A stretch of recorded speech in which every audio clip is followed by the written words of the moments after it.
قبلہ یا صاحب، آپ کو یاد ہوگا 2017 میں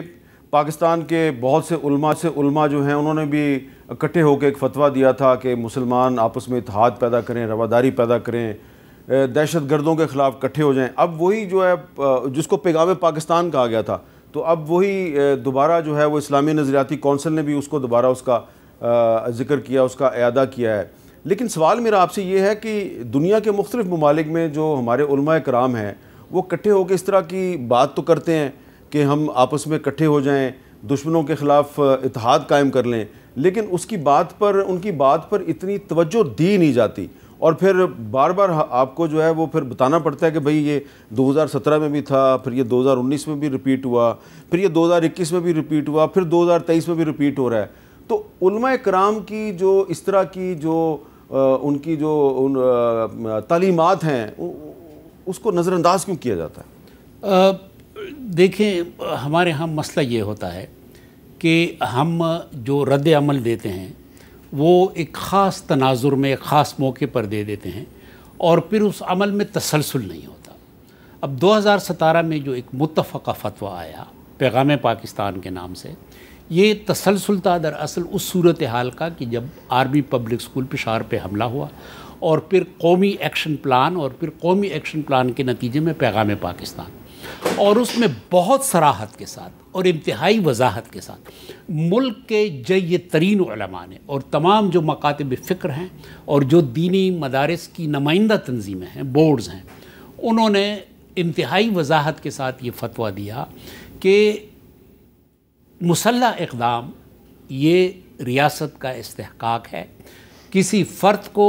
یا کسی جتھے کو اس بات کی اجازت نہیں ہے کہ وہ مسلح اقدام کا اعلان کرے، اور خودکش حملے ان کو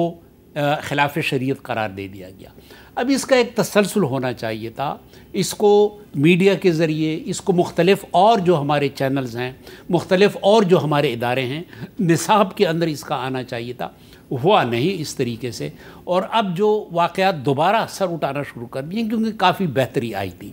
اب دوبارہ تو پھر اب ہم نے دوبارہ ضرورت محسوس کی کہ 2017 کا جو متفقہ فتویٰ ہے، اعلامیہ ہے، اس کا دوبارہ احیا کیا جائے۔ میں سمجھتا ہوں کہ یہ پاکستان کی تاریخ میں 22 نکات کے بعد، 1973 کے آئین کے بعد ایک بہت بڑا، میں سمجھتا ہوں کہ جامع دستاویز ہے، اور اس کو آگے بڑھانا چاہیے۔ جی شہیدی صاحب، آپ اس پیغام پاکستان کے بارے میں کیا کہیں گے؟ آپ کو بھی تو اس کے بارے میں علم ہے۔ دیکھیے میر صاحب، حقیقت یہ ہے کہ کبھی بھی معاشرے کو صرف اخلاقیات اور نصیحتوں کی بنیاد پر درست رستے پر قائم نہیں رکھا جا سکتا۔ اخلاقیات سمجھانے کے لیے ہے، اور جزا و سزا ان اخلاقیات سے تجاوز کرنے والوں کو درست رستہ دکھانے کے لیے ہے۔ جب تک دو چیزیں نہ ہوں، ایک ریاست کی پالیسی میں شفافیت اور دوسرا جزا اور سزا کا تصور، تب تک آپ اس طرح کے ہزاروں بل لے آئیں، ہزاروں اخلاقی دستاویزات لے آئیں، عملی طور پر کچھ بھی نہیں ہوگا۔ میں پیغام پاکستان کا 100% حامی ہوں، اور میں ان لوگوں میں سے ہوں جنہوں نے اس پر سب سے پہلے سائن کیا ہے، اور ان میٹنگز میں میں خود رہا ہوں۔ لیکن میرا ایک سوال ہے،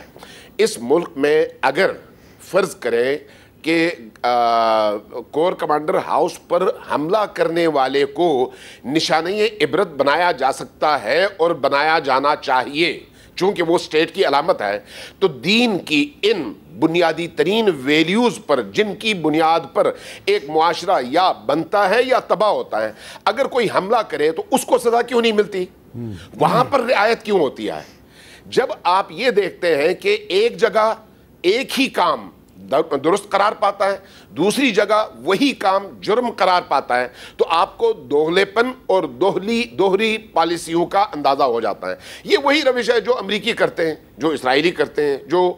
یورپی ممالک کرتے ہیں، کہ جہاں ان کی دال گلے اور ان کے مقاصد کا تعلق ہو، وہاں پر کتے کو بھی زخمی کرنا اس کے حقوق کی خلاف ورزی ہے، اور جہاں پر ان کے مقاصد پورے ہوتے ہو، 4000 بچے آپ منہدم کر دیں، ذبح کر دیں، لیکن انسانی حق کسی کو نظر نہ آئے اور انسانی حق کی بنیاد پر کوئی ایک آواز بھی نہ اٹھے، یہ وہ پالیسیاں ہیں۔ اس لیے میں یہ سمجھتا ہوں کہ پاکستان کے اندر اگر یہ دو چیزیں آئیں، نمبر 1 ریاست کی پالیسی شفاف ہو اور یہ جو فرقہ وارانہ رجحانات پیدا کرنے والے لوگوں کو شیلٹر فراہم کرنے کی پالیسی ہوتی ہے کہ کبھی یہ ہمارے کام آئیں گے اور کام آتے بھی ہیں، اس لیے جب آپ ان کے کام آئیں گے تو وہ آپ کے کام آئیں گے. لہٰذا یہ سودا ہے، یہ آپ کا ایگریمنٹ ہے، ہو سکتا ہے ریٹن میں نہ ہو لیکن فکری طور پر یہ ایک ایگریمنٹ ہے. جب آپ اس طرح کے ایگریمنٹس اس طرح کے انتہا پسند گروہوں اور افراد کے ساتھ کریں گے،